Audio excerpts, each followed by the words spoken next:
상 주시는 이심을 믿어야 할지니라. 아멘. 첫 번째 화면 띄워주십시오. 끝에 느낌표와 물음표가 있습니다. 무슨 뜻일까요? 첫 번째는 느낌표는 믿음으로 살라라는 말씀 자체가 복이고 영광이고 감사다, 그런 의미가 있고요. 물음표는 그렇다면 믿음으로 살라는 것은 어떻게 사는 것인가, 그 질문을 하기 위해서 그때 물음표를 달아둔 것입니다. 말하기는 믿음으로 사셔서 복과 영광과 감사가 흘러넘치는 복된 인생 되시기를 축복합니다. 믿음으로 산다는 것은 어떻게 사는 것입니까? 단지 교회에 나오는 것을 의미하지 않습니다. 그 이상의 의미가 있는 것이죠. 믿음으로 산다는 것, 오늘 본문에 의하면 첫 번째는 하나님이 계신다는 것을 알고 살아가는 것을 말합니다. 6절 중간에 보십시오. 하나님께 나아가는 자는 반드시 그가 계신 것을 믿어야 할지니라. 하나님께서 계신다, 하나님이 계신다. 여러분, 이 사실을 진지하게 생각해 보신 적 있으신가요? 하나님이 계신다. 저에게는 이 사실이 어떻게 경험되어졌냐면, 저의 삶의 많은 문제, 고민들, 혼돈들, 그런 것들이 해결이 되더라고요. 하나님이 계신다, 창조주가 계신다, 내 인생을 주관하시고 인도하시는 분이 계신다, 그분이 계신다라는 이 사실이 저에게 큰 위로와 또 소망으로 그렇게 다가왔습니다. 저의 표는 이런 것이었죠. 저의 많은 고민들, 문제들, 혼돈 등등 이런 것들이 해결이 되더라고요. 진리를 알지니 진리가 너희를 자유케 하리라. 여기 하나님께 나아가는 자 누구죠? 예배를 드리고 기도하며 하나님과 교제하기 위해서 하나님 앞으로 나오는 모든 사람들을 의미하는 것이죠. 하나님께 나아가는 자는 반드시 그가 계신 것과 하나님이 계신다. 무슨 뜻이죠? 하나님이 존재하신다, 하나님이 임재하신다, 함께 하신다, 통치하신다, 역사하신다, 이런 의미들이 여기 하나님이 계신다라는 이 사실 가운데 다 포함되어 있는 내용이에요. 하나님은 실제하시는 인격적인 존재이시죠. 지정의가 있으시죠. 이 표현을 인간들에게 사용하죠. 인간은 어떤 존재인가? 인격적인 존재입니다. 왜 인간이 인격적인 존재입니까? 바로 하나님의 형상대로 창조된 존재이기 때문에. 그렇죠? 우리가 인격적인 존재이기 때문에 하나님도 인격적인 존재이시고 우리도 인격적인 존재이기 때문에 교제라는 것이 가능하죠. 하나님은 스스로 계신 분이세요. 출애굽기 3장 말씀 한번 띄워주십시오. 같이 읽겠습니다. 하나님이 모세에게 이르시되 나는 스스로 있는 자이니라. 아멘. 저기 보면 출애굽기 3장 14절 A라고 써있죠. A라는 표현은 그 구절의 앞부분 이런 의미예요. 또 뒤에 가면 B라는 표시가 있을 거예요. 그건 중간을 얘기하고 C는 그 구절의 맨 끝에 부분이다. 그렇게 이해하시면 되겠어요. 예. 여기 보시면 하나님께서 스스로를 모세에게 이렇게 알려주십니다. 나는 스스로 있는 자다. 여러분 생각해 보십시오. 세상에 존재하는 모든 것들 중에 스스로 존재하는 것이 있습니까? 찾아보세요. 저는 50몇 년 동안 찾았는데 아직 못 찾았어요. 스스로 존재하는 존재는 없어요. 하나님만이 유일하게 스스로 존재하세요. 그래서 하나님은 모든 존재의 근원이시다. 우리가 그렇게 얘기하는 거예요. 여기 보십시오. 눈에 보이는 등, 스피커, 마이크, 의자, 이 모든 것들 스스로 존재하지 않습니다. 사람이, 누군가가 달아났기 때문에, 갖다 놓았기 때문에 여기 이렇게 존재하고 있다. 우리가 분명히 알게 되는 것이죠. 하나님은 숨어 계신 분이 아니세요. 자신을 찾는 자들에게 발견되기를 원하시고 기뻐하시는 그런 분이세요. 예레미야 29장 말씀 한번 띄워주십시오. 같이 읽겠습니다. 너희가 온 마음으로 나를 구하면 찾을 나를 만나리라. 온 마음으로 나를 구하면 나를 찾을 것이요. 하나님이 어디에나 계십니다. 그렇죠? 하나님을 우리에게 찾으라고 말씀하세요. 찾는다라는 말은 우리의 한계를 염두에 두시고 하신 말씀이에요. 사실은 하나님은 어디에나 계시죠. 그러나 우리가 하나님을 의식하지 못하면, 그분을 찾지 않으면 그분의 존재에 대해서 우리가 잘 모를 수 있기에, 그분의 인도하심을 받을 수 없기에 이렇게 적극적인 의미로 찾으라, 구하라 그렇게 말씀하고 있는 것이에요. 하나님은 나를 사랑하시고 나와 함께 하시고 나를 인도해 주시는 분이세요. 마태복음 28장 말씀 띄워주십시오. 같이 읽겠습니다. 내가 세상 끝날까지 너희와 항상 함께 있으리라 하시니라. 아멘. 항상 함께 있으시라.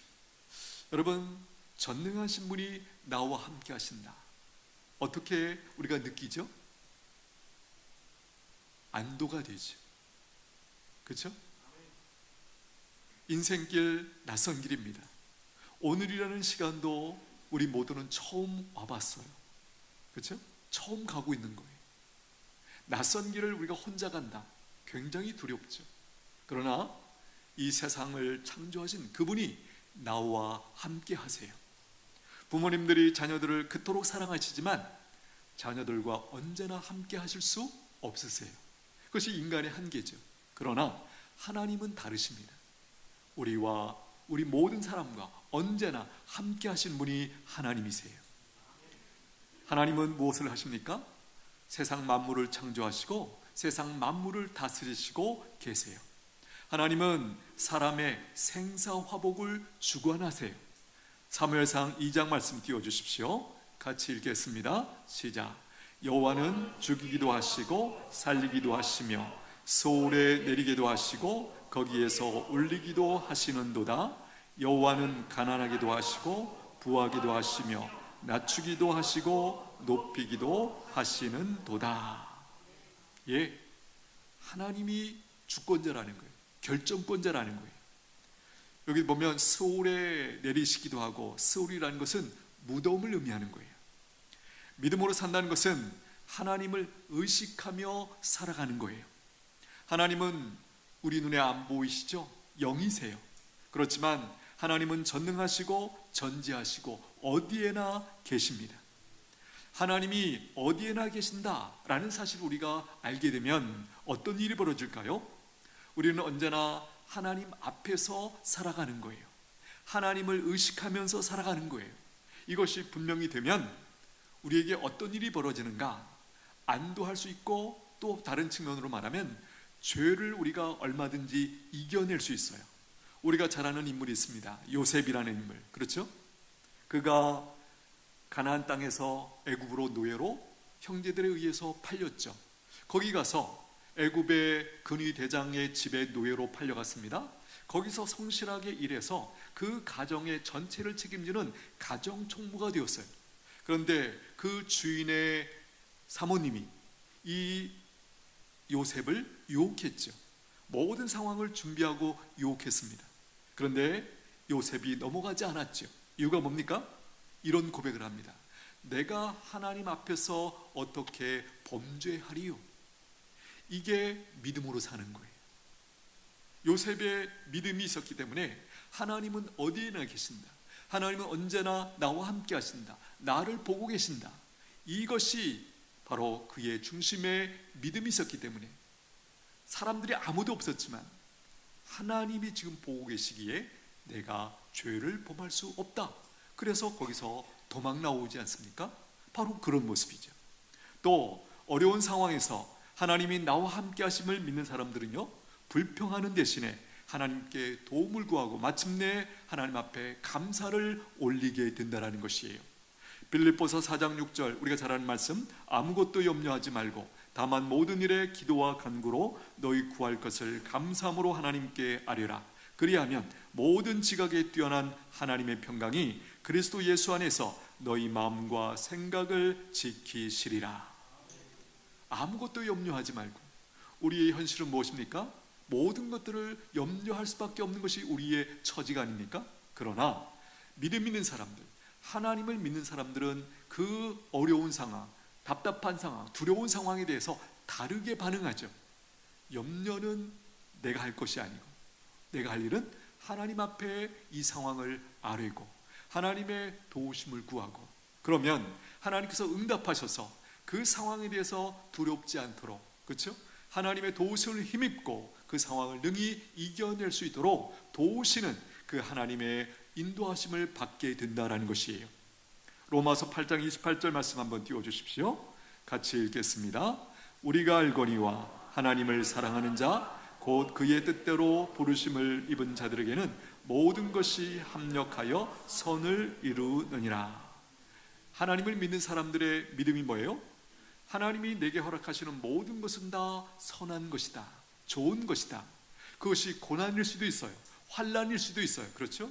우리를 깨우기 위하여, 우리를 바른 길로 인도하시기 위해서 주시는, 허락하시는 그런 어떤 고난일 수도 있다는 거예요. 그러나 우리의 중심에 있는 믿음이 뭐죠? 그 모든 것이 합력하여 결국은 선을 이루시게 하신다. 하나님이 그렇게 우리를 사랑하시고 인도해 주세요. 우리가 믿음으로 산다는 것은 살아계신 하나님께 내 삶을 의탁하고 살아가는 것이에요. 맡기고 살아가는 것이에요. 저의 경우 하나님이 계시다는 것을 모르고 살 때와 알고 살 때 어떤 차이가 있었는가, 이렇게 표현하고 싶습니다. 장마가 져가지고 흙탕물이 휩쓸려 갑니다. 여러분, 최근에 혹은 저는 어렸을 때 그걸 많이 봤어요. 장마가 지면 그 강에 범람하는 그 물, 그 겁난 그 누런 물에 여러 가지 것들이 다 떠내려갑니다. 돼지도 떠내려가고 그렇죠? 그 모든 것이 휩쓸고 내려가는, 그렇게 휩쓸려 정신없이 떠내려가다가 견고한 콘크리트 기둥을 딱 잡은 느낌, 그게 제가 하나님이 살아계신다, 하나님이 계신다라는 진리를 깨닫고 제게 믿어졌을 때 그런 느낌이었어요. 뭐죠? 한마디로 말하면 구원이죠. 이제 살겠다. 여러분, 흙탕물에 휩쓸려서 떠내려간다? 사실은 살 가망이 거의 없습니다. 그런데 그렇게 떠내려가다가 아주 견고한 기둥을 딱 잡았다. 그때 드는 생각이 뭐예요? 이제 산다, 살겠구나. 그것이 들어오는 거죠. 믿음으로 산다는 것은 어떻게 사는 것일까? 오늘 본문에 의하면 두 번째, 하나님을 찾는 모든 사람들에게 하나님께서 상을 주시는 것을 경험하며 살아가는 것이다. 그렇게 가르쳐 주세요. 6절 끝부분 보십시오. 그가 자기를 찾는 자들에게 상 주시는 이심을 믿어야 할지니라. 마태복음 7장 말씀 한번 띄워주십시오. 읽겠습니다. 구하라, 그리하면 너희에게 주실 것이요, 찾으라, 그리하면 찾아낼 것이요, 문을 두드리라, 그리하면 너희에게 열릴 것이니. 구하라, 누구에게? 하나님께. 하나님께 구하라, 그리하면 너희에게 주실 것이요, 주신다, 상이죠. 찾으라, 그리하면 찾아낼 것이요, 역시 상입니다. 너희 문이 열릴 것이다, 역시 상입니다. 시편 73편 말씀 한번 띄워주십시오. 읽겠습니다. 하나님께 가까이함이 내게 복이라. 복 자체입니다. 그러므로 하나님께 나오는 자는 결국 복을 받습니다. 마가복음 5장에 보면 12년 동안 혈루병을 앓았던 여인이 있습니다. 그렇죠? 피가 계속 이렇게 흐르는 거죠. 새는 거죠. 자, 치료를 위해서 이 여인이 백방으로 노력을 했습니다. 그러나 치료를 받지 못했고 재산도 이제 다 허비하고 그런 상태예요. 절망적인 상태이죠. 그런데 그때 예수님의 소문을 듣고 예수님께 나옵니다. 사람들이, 무리가 예수님을 보기 위해서 많이 몰려들었을 때 그 여인이 예수님을 바라보면서 이런 믿음이 생겼어요. 저분의 옷자락만 만져도 내가 치료함을 받겠다, 나을 수 있겠다, 이런 믿음을 하나님께서 주시니까 그 여인이 그 무리들을 비집고 가서 예수님의 뒤에서 예수님의 옷자락을 만졌어요. 그 순간 그 여인의 혈류병이 나았습니다. 할렐루야. 믿음이죠. 예수님이 치료해 주신 거예요. 바로 상을 받은 것입니다. 여러분도 이제는 지인이 이제 초청해서 혹은 가족들이 초청해서 교회에 나오는 것이 아니라, 하나님 앞에 나오는 것이 아니라 믿음으로 하나님 앞에 나오시게 되기를 축복합니다. 반드시 상을 주십니다. 여러분, 이렇게 한번 여쭤보고 싶습니다. 하나님 앞에 나오고 계십니까? 예, 혈루병을 앓던 이 여인처럼 믿음으로 나오셔야 돼요. 말씀드린 것처럼 그곳에는 많은 무리가 있었어요. 그들은 예수님을 구경하러 나온 사람들이지 예수님께 나온 게 아니에요. 오늘 이 자리에 계신 누구도 무리 가운데 한 사람이 아니기를 원합니다. 구경하러 오신 분이 없게 되기를 축복합니다. 하나님을 찾아 하나님께 나오셔야 돼요. 그래야 상을 받게 된다는 것입니다. 이 여인처럼 거기 많은 무리가 있었지만 예수님으로부터 특별한 상을 받은 사람은 이 여인밖에 없었어요. 나머지들은 뭐죠? 구경꾼이에요. 무리예요. 예수님께 나온 게 아니에요. 우리도 교회에 나올 때 예수님께 나오시게 되기를 축복합니다. 어제부터 다니엘 기도회가 시작되었습니다. 어제도 참 많은 분들이 나오셨습니다. 그러나 제 마음 한켠에는 제 기대에 못 미치는 거예요. 이렇게 귀한 시간에 우리가 잘 아시는 것처럼 예전에는 우리가 부흥회라는 것을 했습니다. 근데 그동안 꽤 오랫동안 우리가 부흥회를 하지 않고 이 11월 달에 있는 다니엘 기도회를 통해서 부흥회를 대신하는 그런 은혜의 시간을 우리가 기대하고 이것을 함께 하는 것이에요. 그런데 제 기대만큼은 못 나오셨다, 그런 생각이 들어요. 여러분, 더 많이 나오셔서 상을 받게 되기를 축복합니다. 여러분, 다니엘 기도에 나오는 것은 구경하러 나오는 거 아니에요. 그렇죠? 하나님 앞에 나오는 것이, 하나님을 찾는 것이 하나님께서 은혜로 상을 주실 줄로 믿습니다. 믿음으로 산다는 것은 어떻게 사는 것인가? 사랑의 하나님 안에서 그분과 날마다 손을 잡고 나의 고민과 문제들을 그분과 상의하면서 인생의 여정을 걸어가는 것이에요. 세상을 창조하신 하나님, 전능하신 하나님, 전지하신 하나님, 모든 지혜의 주인이신 그 하나님과 함께 인생의 길을 걸어가는 것이, 이 사실이 얼마나 복된 것일까? 여러분, 믿음으로 취하실 수 있게 되기를 축복합니다. 믿음으로 산다는 것은 어떻게 사는 것인가? 세 번째, 하나님을 기쁘시게 하며 살아가는 것이에요. 6절 앞부분 보십시오. 믿음이 없이는 하나님을 기쁘시게 하지 못하나니, 그러므로 뒤집어서 말하면 믿음이 있으면 어떻게 된다? 하나님을 기쁘시게 하는 인생이 된다라는 것이죠. 믿음으로 살아가는 것 자체가 하나님을 기쁘시게 하는 삶이다라는 것이에요. 여러분, 사랑하는 어떤 대상을 기쁘시게 하는 것이 얼마나 좋은지, 얼마나 행복한지 여러분 아시죠? 우리가 인생의 경험을 통해서 이거 분명히 아십니다. 사랑하는 그 대상을 기쁘게 하기 위하여 내가 사랑한다? 그것만큼 의미가 있고 행복한 것도 없죠. 제가 예전에 한번 나눈 적이 있는데요, 저는 이 사실을 언제 처음 경험했냐면, 제 기억이 맞다면 아마도 5살, 6살 정도였던 것 같아요. 제가 시골의 집에서 마당에서 세발 자전거를 타고 있었어요. 나름대로 열심히 폼을 잡고 타고 있는데 부엌 문에서 어머니가 서셔서 저를 바라보면서 이렇게 미소를 짓고 계셨어요. 제가 그 어머니의 미소를 감지하는 순간 제 마음에 이런 마음이 들어왔어요. 더 잘 타서 어머니를 기쁘게 해드리고 싶다, 이런 마음이 들어오더라고요. 그래서 그때부터 제가 입에서 소리도 내면서 부릉부릉 그러면서 나름대로 세발 자전거를 가지고 막 열심히 탔어요. 그날 얼마나 열심히 탔는지 너무 고단해서 어떻게 잠을 잤는지 기억이 안 났어요. 그러나 분명한 건 한 가지, 너무 행복했어요.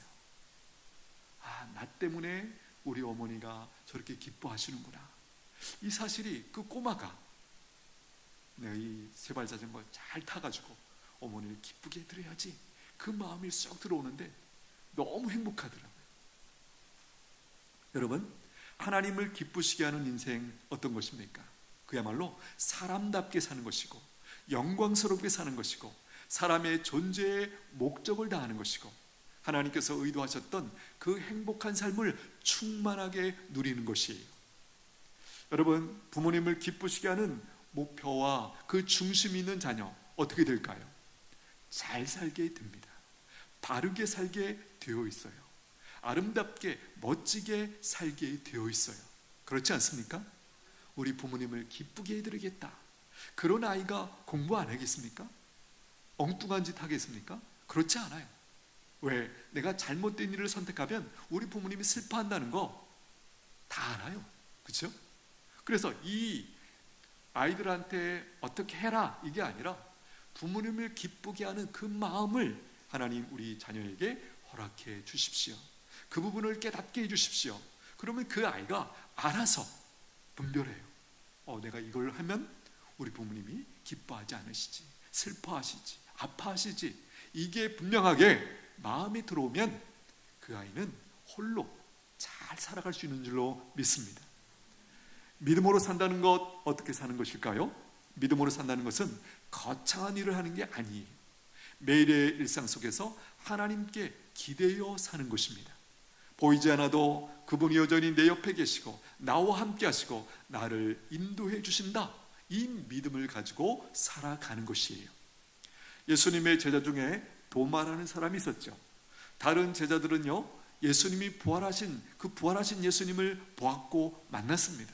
근데 그때 도마가 무슨 바쁜 일이 있었는지 그 자리에 없었어요.